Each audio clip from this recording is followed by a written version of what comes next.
Welcome, everybody, to episode 28 Practical Psychology Podcast. Today, we're very happy to have our guests, Brittney Larsen from beautiful Nelson, BC. Brittney is a BC mental health counselor, and she's very passionate about neurodivergence. She's also a parent, so she knows a lot about lived experience, caregiving, and also other parents about neurodivergence, autism, ADHD. We already have her in multiple episodes, and today we'll continue. Thank you, Brittany. Thanks for having me again, Joseph.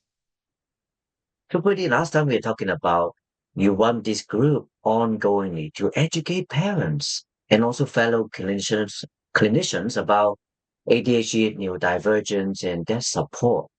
Can you recap what is the topics of that groups?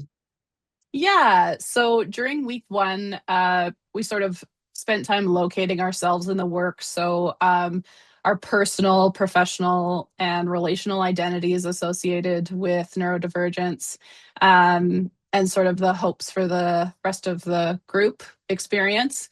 And then in week two, we focused a lot on living in the both and, so holding the two extremes at the same time, sort of love and exhaustion and competence and doubt, sort of moving away from that polarized thinking and allowing for like secondary grief to exist alongside all the happiness that's there as well. Um, and then I briefly at the end talked about week three, where we talked more about systems and advocacy fatigue, and also redefining what success and growth look like. So, Brittany, last time we talked about the first 2 weeks. And how about today? We continue about talking about the week three and week four. Yeah, that sounds great. Yeah, let's start with week three first. What did you Fantastic. do in the session? Yeah, so we talked about a lot about navigating sort of schools because this was based on supporting children, and also the healthcare system and other therapeutic systems, some that are often not covered by people's extended benefits are things like occupational therapy, which is pretty essential for almost everyone who has neurodivergence. And occupational therapy can cover a wide range, including like speech and language or swallowing or and when I say speech and language, I mean more like communicating with other people and recognizing your emotions. So that internal processing, interoception, and also sensory needs. So there's such a wide range that people require support, but a lot of people don't have access to. So a lot of this particular group dynamic, we talked about the lack of access to occupational therapy and also the lack of support in healthcare and education, but more due to lack of resources. So, Yeah. and Brittany here, this is a very interesting topic because for psychology counselor, and most of the time we are not very aware of what does occupational therapists do. And at the same time, Yeah. they are a multidisciplinary team, an essential part.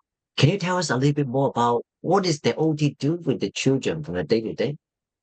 Yeah, so it will really depend on the child and what their support needs are at any given time, because of course, like every person, our support needs change. So some of the ways that they can help with is learning how to have sensory input that then regulation is you're acting that proactive way instead of reactive. And there's just so many ways that it can help. And also they oh, I'm losing my I have so many thoughts happening that it's hard to sort of put into words how important this field is, because occupational therapists, like counselors, we all end up specializing in several areas. So there will be different occupational therapists for different needs, and some will have more than one specialization, but you kind of find your own niche and grow your skills in that area, which is so great because we need support in so many different ways. So really, like what is the typical length of an OT session in person? Yeah, so I believe it's similar to counseling, where in my experience, that's been the case where it's about 1 hour. And there's always like room for discussion on whether if someone's processing speed is quite slow, they might need an hour and a half, or if someone's child has a hard time being there, you might adapt and have it closer to half an hour. It would just depend on the child and how they're doing that day. So they have a similar um, approach to accommodating people's needs that counselors do. So in a way, the OT work on very specific, for example, the speaking and communications, while the Mhm. counselor would do the emotional mental health support. Yes. And so for young children, occupational therapy is a better way to go for counseling if the child is under the age of 7, unless there's been a traumatic event or something. But what is worth considering is that until the age of 7, it's not developmentally appropriate for a child to be able to communicate what's happening for them. Um, it's just there's a big stage of development around 7. So what happens is counseling is more family counseling before then, whereas an occupational therapist can help a child learn the language to and understanding of what's happening in their body to recognize when they are becoming dysregulated or what emotions are coming up, even if it's multiple emotions at the same time. Yeah. So imagine the family involvement is very intense. Yes. For example, at school, we have the special needs teacher or the social worker. They typically work 8 hours a shift. But as a Mhm. family member, you are 24/7, Yes. nonstop. And so that was a big part of our discussion in week 3 about the systems and the advocacy fatigue, is because there's so much invisible labor that's happening. And you're holding so much, and it's hard to identify what your realistic capacity is and where to put your effort into advocating, because like lots of people talk about, you can't pour from an empty cup. So if you are so exhausted that you have nothing left to give, then you're also not helping your child. So knowing which things are worth your energy to advocate for, and sometimes that might depend on the day, and you can revisit, but sort of having that permission to step back in that uncertainty and sort of redefining what enough is as a someone who's supporting a neurodivergent child, because I believe I've talked about perfectionism before, and it's just not possible to be perfect at everything all the time. So knowing what the good enough is really important. And really here, I catch two words here. One is the system, because supporting neurodivergent children, family members is lifelong. It's not a Yes. one-off, just one weekend, requiring a systematic approach. The number two Yes. I hear is the word invisible work. Can you tell us more a little bit about invisible? There are a lot of people might miss. Yes. So I'm trying to think of an example because sometimes it's easier to understand when there's something concrete.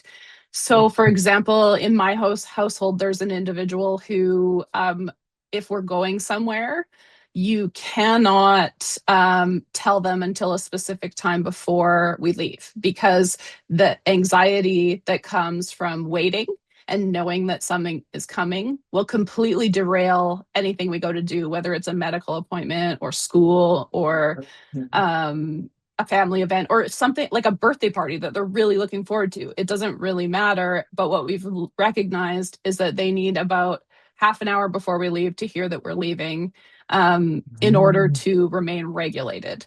So, in the days leading up to the appointment or whatever it may be, there's so much happening in my brain that's like, okay, and then at this time we're going to do this, and then I'm like I'm preparing to front load. And then there's also like so much paperwork and reaching out and making appointments. And a lot of it is happening in my head all the time. Like it's just happening without me even recognizing at this point. And so by the end of any given day, I am completely drained.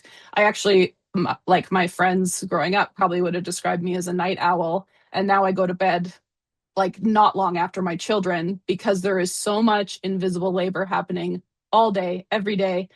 And that sort of, even the conversations I'm preparing to have, like if I'm trying to advocate for my kid or I know I might be in a situation where advocating is necessary, I am coming up with so many different responses to any potential uh, questions I'm asked or any potential pushback that I get or any barriers that I meet. I'm like coming up with these conversations constantly in my head to make sure that I'm prepared to best advocate for my child, um, which is important. And I'm not doing it even necessarily on purpose. I've just learned after navigating the system that if I don't do that, things don't go according to plan. So there's just a lot of mental energy that's happening that people are completely unaware of. And I've also been really hard on myself for not being able to handle it at different times in my parenting journey, depending on what's happening for me, because I'm still a person. Mhm. Right. And Brittany, you mentioned about these example of the setting up appointments, and I want to explain a little bit for the viewers here. Um, because for children or even adults on the neurodivergence spectrum, appointments or changes or transition that neurotypical take for granted can be very difficult.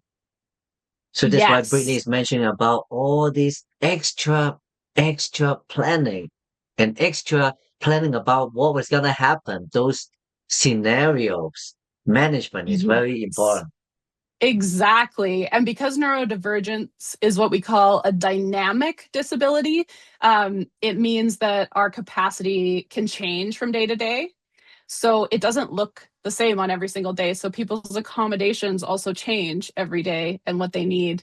So if we think about like heading into an appointment where transitions are very hard, how can we best support this transition, which is kind of what I was describing before about knowing that one of my children has a hard time transitioning and leaving the house. So knowing the right amount of time they need to process it without giving them too much time to cross over into anxiety. Um, it's like this well executed dance that I have to be aware of at all times to help co regulate. And so Mhm. when we are talking about sort of managing the capacity for neuronormative expectations, it can be really challenging. Um, yeah, and there's lots of things that drain people's energy as well, like socializing or sensory overload, that you also have to kind of factor in as well with these things that are already challenging. Yeah, like something very typical. Let's say your family plan to go for Chinese food, and then Mm. there's no seats. You have to change to Japanese food. That would be a big change. Absolutely. And for some people who are neurodivergent, there's only like a handful of foods that they can handle eating. So then it really amps it up even more if that's the case. So let's say one of the reasons why there's so much of this invisible labor and mental load is because if you're more supported throughout the day, when something happens like that where it changes and you can't go to the restaurant you were planning to, you have a higher capacity that day if you've helped yourself to accommodate throughout the day. So, but if you've been expected to live up to unrealistic expectations, or you've already given so much energy to changes and transitions and socializing throughout any given day, you will have less capacity and are more likely to experience what people refer to as sort of a shutdown or a meltdown because you don't have as much capacity in your like reserves that day because you've already used it up. So some days Mhm. you might be able to go, okay, I'm going to take a deep breath and then we can go to the Japanese restaurant instead. Or if you've already used up your capacity, you could completely shut down or panic because you just have nothing left to give that day. And some days you can handle it no problem. It just depends, because that's what that dynamic disability is. It doesn't look the same every single day. Can you explain a little bit about what does it mean to be a meltdown? Yes. So let's see. I want to be sure that I'm explaining this in a way that is neuro-affirming, because the easiest way to explain it looks like a temper tantrum or an anxiety attack. And I don't love the term temper tantrum, because even toddlers, like, there's a reason it's happening. We need to look for the need that's happening behind the behavior, or we just need to let them feel their feelings. And so essentially, this can happen for neurodivergent people, and it can happen for anyone.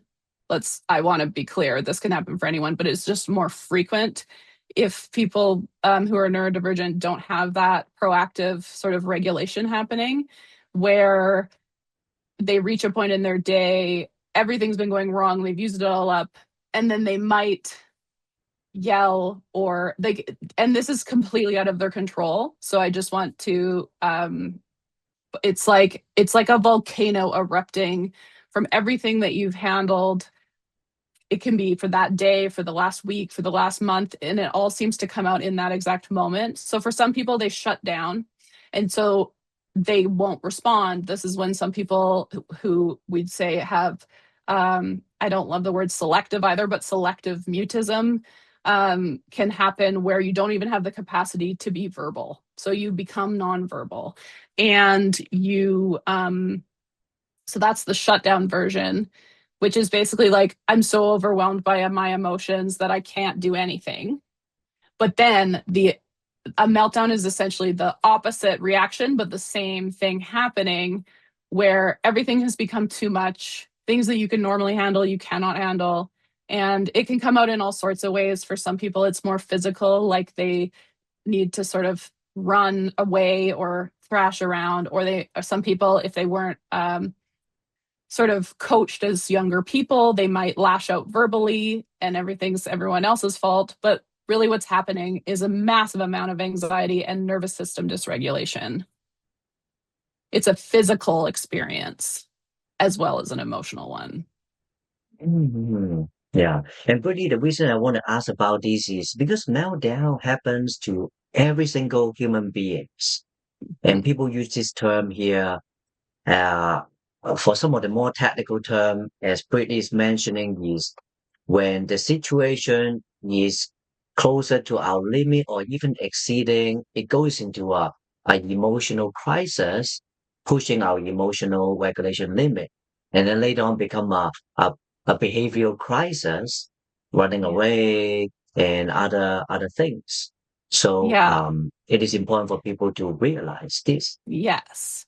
And I wanted to add on an important part, that this isn't based on someone's personality either. So often what'll happen is, once they are calm after the meltdown, they feel horrible, they feel embarrassed, they feel shame, they feel all sorts of awful feelings.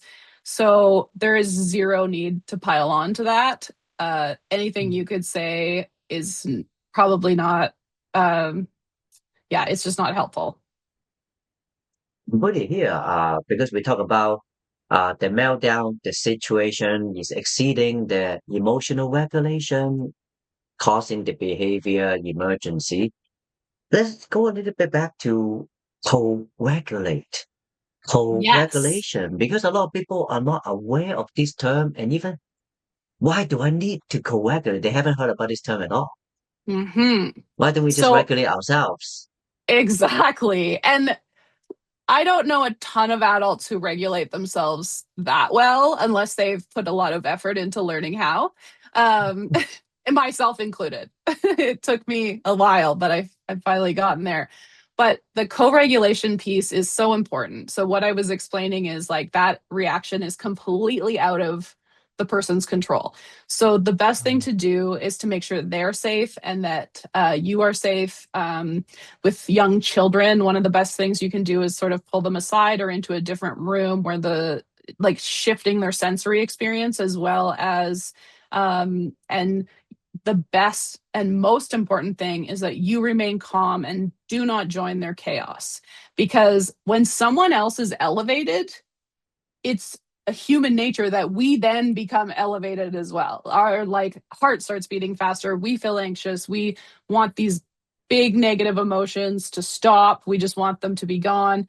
But often what happens then is people say, stop it, or they try to just stop the behavior in its tracks. Well, the feeling is already there. It's already happening. You cannot stop it. But by reacting in that way, you're actually amplifying what's happening.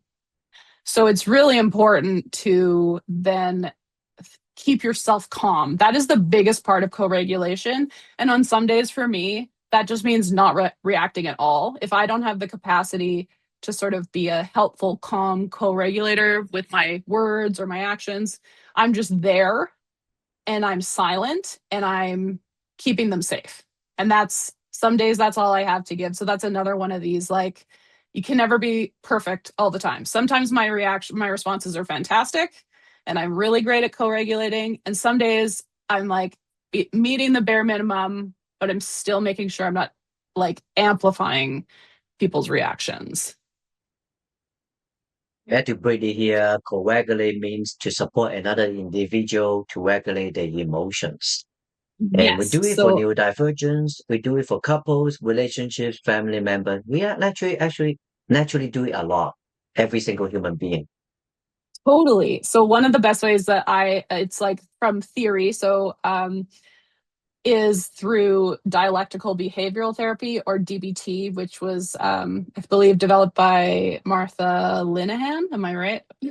See if my memory's Yeah. working today. Um, and so radical acceptance sounds like you have to accept the reality. But I just wanted to point out that just because you accept that something is what it is doesn't mean you have to like it. So I think that's the big factor that people miss. It's not like acceptance in a way that like I'm accepting the reality as in it's good or bad. There's no judgment placed on it. It just is. And that way you can ride the wave a little bit easier. Yeah. Wow. And so That's really good here. So Brittney, we talk a lot about week three. It's about the systems, advocacy. And how about week four? yeah, so actually this ties in really well, which is it's redefining what success and growth look like. So sort of letting go of these neurotypical benchmarks, which arguably don't work super well for neurotypical folks either. But it's sort of these societal expectations. I'll get into that in a second, um, but sort of looking more at growth and success as non-linear. So it's not like point A to point B to point C. It's more like it's all over the place. It depends on the person. And also, it's important to define growth and success due to the context as well, because each person is different. We talked last time about intersectionalities. Like everyone has these so many different factors that have brought them to where they are. And so it's so important to think about the consequences. Or yeah, the context, sorry, not consequences. Can you tell us a little bit more about the goalposts? What are some of the typical goalposts, even for neurotypical individuals? Yeah, well, if we're talking about kids, one of the best things to look at is like the school system. So, or even like it starts even earlier than that through things like potty training. Well, some neurodivergent people, depending what their disability looks like, don't potty train until much later or maybe never, because it's way more complicated than that. And then when they get to school, there's sort of this push to, are they reading yet? Are they able to handle social situations in a certain way? Do they have impulse control? But most of these things are developmental anyway, and we expect them to occur much younger than is likely.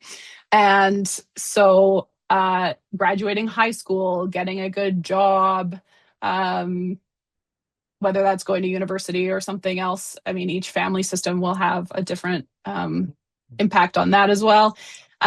Sort of, we have these goalposts throughout life, like have a family, all these things you're supposed to do, but lots of people don't necessarily even want those things. Of course, it's important to get an education, but what's the important part of it for you? Again, like the learning benchmarks are so individual for each person. Mm. Oh. So, Brittany, here in that last session, week 4, when you're discussing about this goalposts, what is some of the skills that you use? Because it is really outside of the box. Yeah. So we had a discussion about internalized ableism and also accommodations, which I was talking a bit about before. Um, and internalized ableism is sort of the self-directed belief that being disabled like reduces your value to society, and makes you inferior to abled people. And then we talked quite a bit about shame. So that I believe Brene Brown talks a lot about shame, so people probably are familiar with this, but that intensely painful feeling or experience of sort of believing that we're flawed and therefore we are unworthy of love and belonging.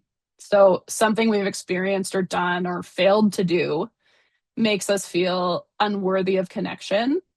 And so when talking to parents of neurodivergent kids, this can be true for the children because they feel these societal expectations that they are not meeting necessarily. And it can also be true for the parents themselves because their parenting journey doesn't look as it should. So we talked a lot about watching out for shoulds and not shoulding on yourself as well.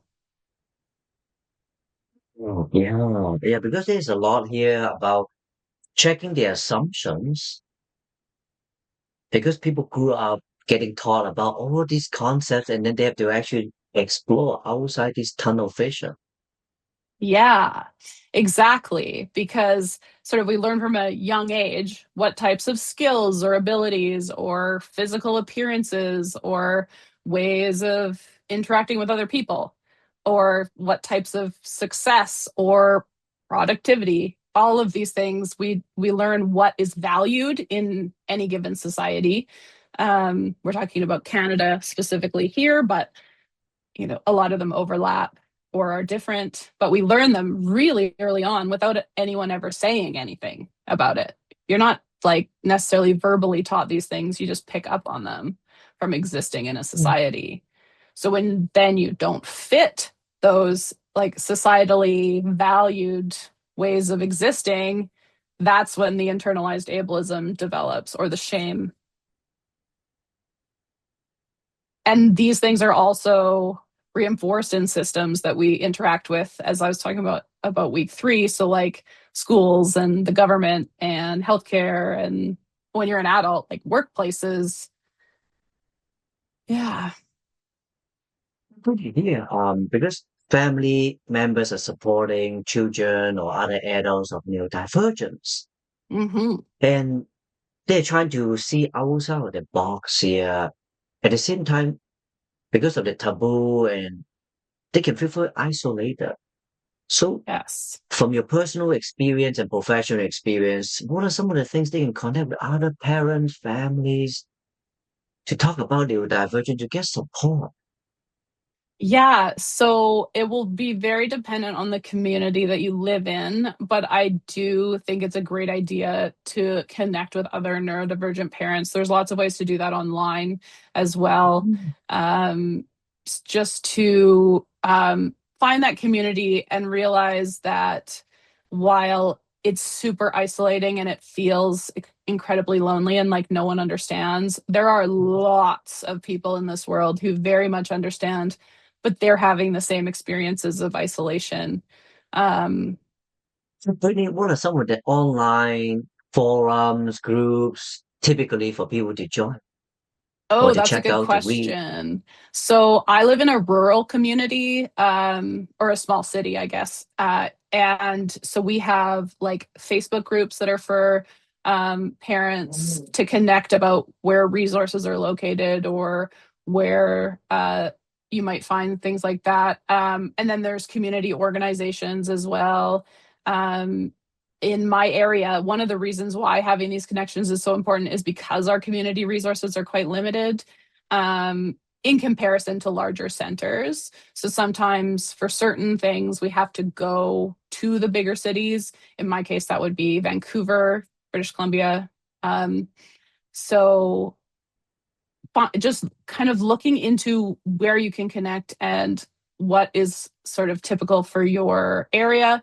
But people like your doctor or pediatrician or occupational therapist or counselor would be able to give you specific resources for your area to connect with other adults or services for your children. Yeah.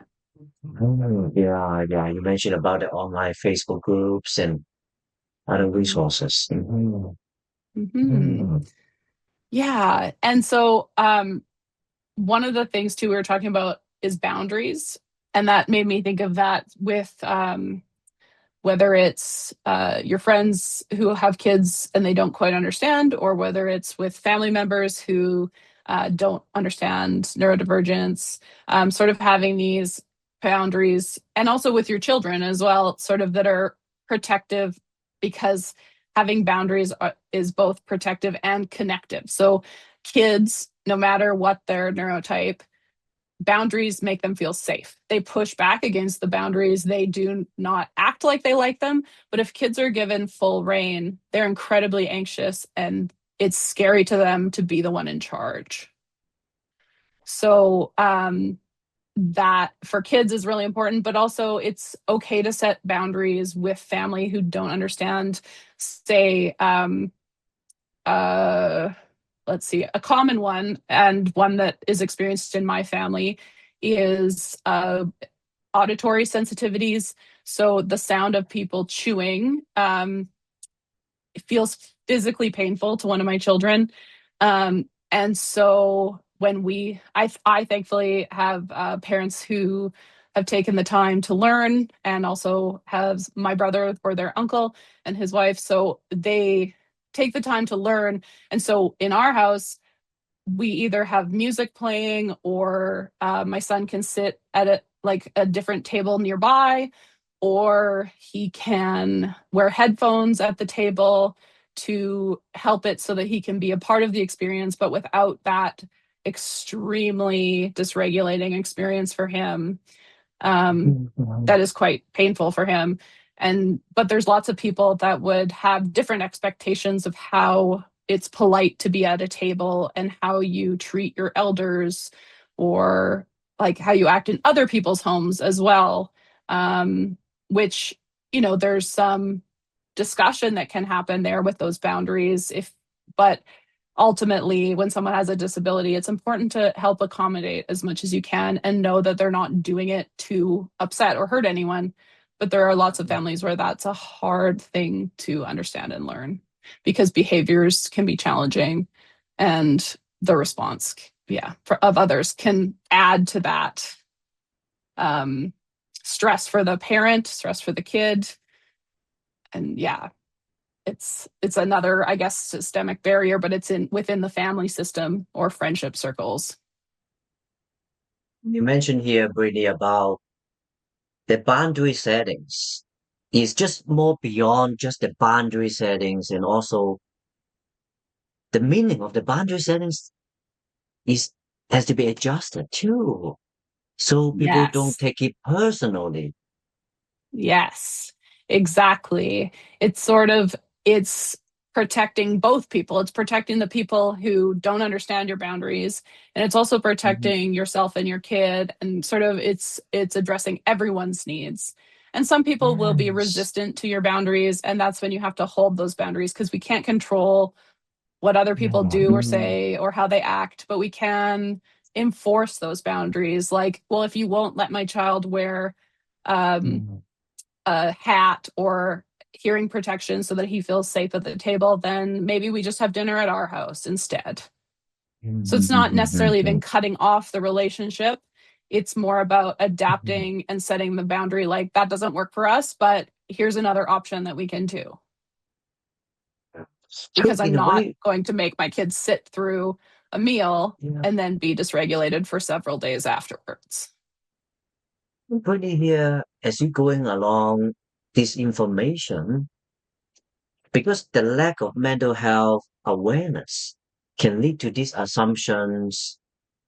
And so, in a way, one of the invisible work as a parent or a partner is you have to educate the people that you're interacting to. Normally when people hang out, we don't have to extra educate.